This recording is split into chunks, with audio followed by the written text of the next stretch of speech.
السلام عليكم ورحمه الله. عندك انت تكون بحال السلماطي وتكون ما عرفتيش داكشي اللي ما عرفوش السلماطي. ايوا اسمع معايا باش تعرف داكشي اللي ما عرفوش السلماطي.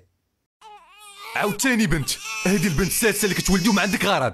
تفو على عيشه.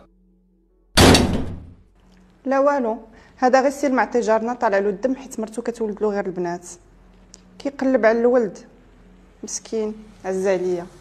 اللي ما عارفوش المعطي ان الخلايا ديالنا فيها صبغيات، زوج منها كيحددوا جنس الجنين. الا كانوا هاد الزوج صبغيات اكس اكس، المولود كيكون انثى، والا كان واحد اكس والاخر ايكغيك، المولود كيكون ذكر. منين كيجيو هاد الصبغيات؟ النص كيجي من عند الام في البويضه، والنص الاخر من عند الاب في الحيوان المنوي. وفاش كيوقع الاخصاب عاد كيتجمعوا بزوج ويعطيونا الجنين. اللي ما عارفوش المعطي ان النص د الام دائما فيه الصبغي اكس، اما النص د الاب يقدر يكون فيه اكس، وهنا فاش كيتلاقى مع الاكس د الام كيعطينا بنت.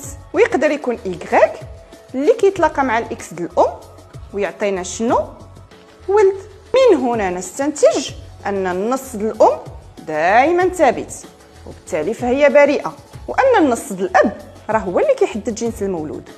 المعطي عاوت اللي يقلب على الولد خصو يقلب على العلم باش ما يبقاش قاهر داك المراه مسكينه، والاهم انه خصو يقلب على الايمان باش يعرف بان الله هو المانع وهو المعطي. يهب لمن يشاء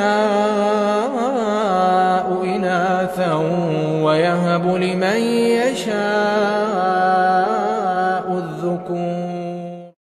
والنبي صلى الله عليه وسلم قال: من كان له 3 بنات فصبر عليهن وأطعمهن وسقاهن وكساهن من جدته كن له حجابا من النار يوم القيامة. وقال كذلك: إنهن مؤنسات غاليات. دمتم في رعاية الله، والسلام عليكم ورحمة الله.